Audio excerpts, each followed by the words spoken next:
They embarrassed me over $100 at Christmas dinner. I'll never forget it. The silver knives clattered against the porcelain plates, a quick, rhythmic sound that normally came as my perfect, but slightly claustrophobic childhood Christmas soundtrack. This year, my life erupted into the sound of shattering. My name is Jesse. I was seated at the top of a long mahogany table, beside my husband, John. My mother, Jessica, had made sure every aspect of the dinner was perfect, from the cranberry glaze to the suffocatingly bright string of fairy lights. We had reached the post-dinner coffee stage, thick with fumes of brandy and forced merriment, when my father, Charles, cleared his throat, a sound as if autumn leaves were crunching underfoot. "Jesse," Charles added, his voice lowering an octave to carry over the drone of conversation. He waved a crisp, folded sheet of paper, that kind of bank statement older people print out just so they can feel the weight of evidence. My stomach dropped. I knew immediately what this was about. "This month we noticed an unusually strange transaction," he went on, his glasses slipping down his nose. "Withdrawal $100, labeled at first Christmas contingency. Yet there is no purchase on the receipts. Unless, that is, you count miscellaneous cash as a gift to the family." The table went silent. 20 pairs of eyes, most of them belonging to cousins and aunts who had always felt I fell somewhat short as a human being, stared at me. Jessica leaned in, her smile stiffly held but brittle. "Sweetheart, we just want to clarify. You understand the importance of being transparent when it comes to financial matters, particularly around the holidays when things are at their tightest." The implication hung there unspoken. I, the professional writer, will have secretly gone and spent $100 on some ridiculous thing, maybe a fancy pair of earrings or an unnecessary lunch. It was not about the sum. It was about airing public distrust. I could feel my face turning red. John, ordinarily my stalwart companion, stared hard at his coffee cup, whisking the tepid liquid with an intensity not commensurate with the task. He didn't speak. He didn't meet my eyes. His silence had been the deepest cut of all. "I'm sure it wasn't, Father," I said, my voice a mere breath. "It was necessary." "Necessary for what exactly? But it's hard to ask." Charles pushed, his crusty orneriness informing me that my need was childhood sulking. "You wouldn't have been able to go to John about this necessity?" "Let it be, Charles," John at last muttered, but the defense was too feeble, too late. Jessica cut him off. "No, John. We have got to fix this habit. We can't have Jesse raiding the common pot for personal whims. Especially now we're trying to help you and Simon even out your mortgage." The laughter rippled around the table, subdued but undeniable. They were cackling over a Benjamin, laughing at my broke ass and lack of discipline. The shame was a weight that bore down on me, squeezing the air from my lungs. I jumped up, sending the antique chair tumbling backwards. "I need air," I gasped, then fled the room, the stifling judgment of this new atmosphere. I walked back and forth in the guest bedroom upstairs, which used to be my room. John came in a moment after and eased the door closed. "Why didn't you say anything?" I bellowed, tears rolling down my cheeks. "They shredded me, John. Over $100. If you could have just had my back." "I could not, Jesse," he muttered, dropping upon the bed and covering his face with his hands. "They know too much." I froze. "Know what?" "The $100 wasn't for me, John. It was a partial bank transfer charge. A deposit. I know what it was for."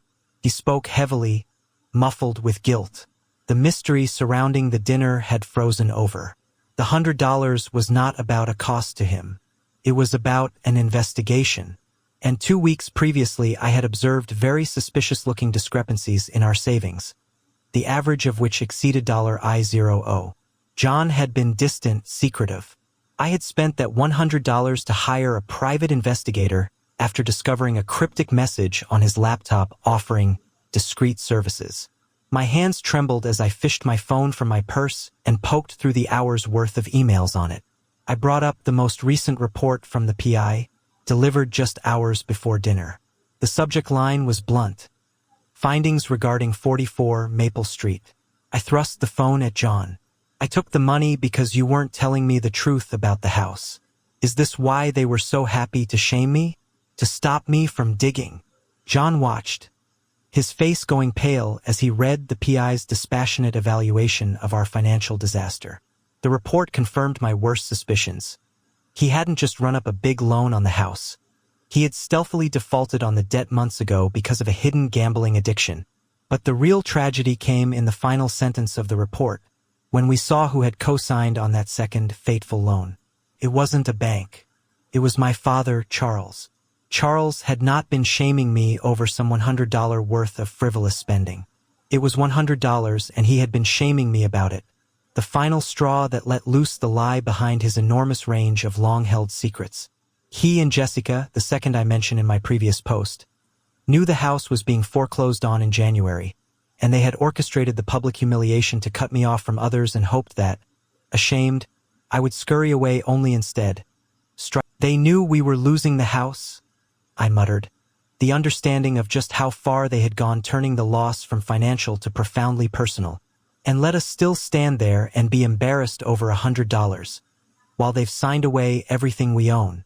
The Christmas cheer out there upstairs was like a faint, mocking echo. The $100 wasn't the debt. It was just the key that opened up my family's monstrous lie. The tragedy was not the loss of the money, but that my own blood, my husband, my parents, had thought little enough of me to actively conspire to humiliate me and steal my future just to cover their pants-shitting failure. I stared at John, laying across the bed in a heap, and knew the embarrassment of Christmas dinner would pass, but the scar of their strategic betrayal would shape the cold, void silence that was to become my home. The mystery was solved, but the price was everything. My family laughed at me. $4.100 Christmas dinner.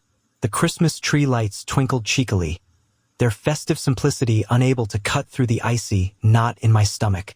My name is Jesse, and Christmas used to be my refuge, a place of warmth, laughter, and familiar family rhythm.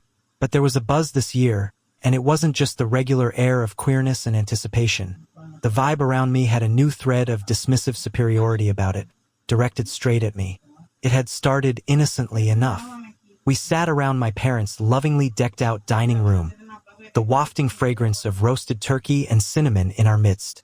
John, my husband, sat next to me, squeezing my hand every so often in a silent show of support. Opposite us sat my parents, Jessica and Charles. All about the table lounged various cousins, aunts and uncles, each with their eager, judging eyes. The subject of hobbies had come up. Everybody was bragging about the things they did: Aunt Carol's winning roses, Cousin David's marathon time, Uncle Mark's antique car restore. Then all eyes turned to me. "And what about you, Jesse?" my mother inquired, with a voice that somehow had the slightest tone of an edge. "Hadn't dipped your toe in those online games lately?" There was a rush of heat to my face. Most of my family didn't know about my not-so-secret habit of online mystery games that I'd been trying to keep on the down low. I was not embarrassed, but I simply could not explain. It was childish, meaningless, a waste of time. Michael, my cousin, laughed nervously with the liquid courage of wine. "Yeah, Jesse. And next thing I heard, you were on the trail of electronic breadcrumbs in, what was it? A virtual treasure hunt." The laughter washed over the table, each titter a small shard of ice rising to my throat. Not only the laughter, but the condescension behind it, the assumption that what I loved was by definition silly and marginal. "You know, Jesse, money," my father interrupted. "So, how much have you made off of this?" "Enough to buy the Christmas turkey with." That's when it happened. Uncle Frank, the ever-willing instigator, spoke up. $100, my ass." Laughter increased, and a dare was hatched. "I'll make you a $100 bet, Jesse," said Frank with difficulty, raising his glass. "I'll bet you haven't made 1 red cent out of your gaming." The silence that ensued was deadly. All eyes were on me, and there was a glow of excitement and happy anticipation. John's grip became even tighter on my hand, and his eyes now begged me to disregard them. But something snapped inside me. Years of feeling underestimated, dismissed, and belittled boiled over. "It's a bet, Frank," I said, my voice remarkably steady. The laughter immediately died down. A hush fell over the room. Frank, obviously thrown by my acceptance, stammered out, "Well, how do you demonstrate it?" This was the moment. The room seemed airless, and its judgment was palpable. I stood up, grabbed my purse, and took out my laptop. I entered the gaming interface, when all seemed so brutal a sight for sore eyes. I clicked on my profile and with shaking hands, clicked earnings. That number in the screen wasn't just $100. It was nearly 10,000. A murmuring gasp went up round the room. Those smiles vanished, replaced by stunned silence. In the shadows, tacking on a successful side hustle, solving elaborate mysteries and collecting fat rewards. The $100 challenge was nothing, but the victory felt hollow. The sting of their ridicule remained, like a crayon leaching into my tongue. I shut my laptop with a soft click that hung in the still air. "Here," I added, removing a new $100 bill from my wallet. "Take it, Frank. I don't need it. Keep it as a reminder of the assumptions you might have about people." I glanced over at my parents, their look half embarrassment, half disbelief. "This has nothing to do with the money," I said, shaking my voice. "It's about respect. It's about you seeing me for who I am, not what you think I should be."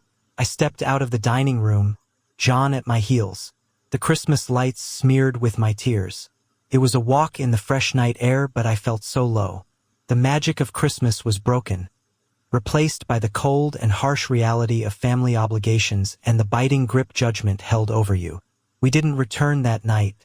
We rode to a hotel, the lack of noise in the car dense and viscous. John held me while I sobbed, the heat of his body a small consolation against such crushing disappointment. The next morning, I had a sense that things would never be entirely the same. Trust was broken, the wounds too deep. Christmas would always be a memory of that night in which their laughter resounded louder than the carols. But I also knew that I was stronger than what my body thought. My way of feeling good about myself had finally found a source of validation outside of their approval. I had my own dignity and happiness, which was worth so much more than a Christmas dinner or a $100 win. I understood then that the mystery wasn't in the games I'd played. It was in something much more complicated: family, and how sometimes, the saddest truth of all, the people we love most are the ones who hurt us most deeply.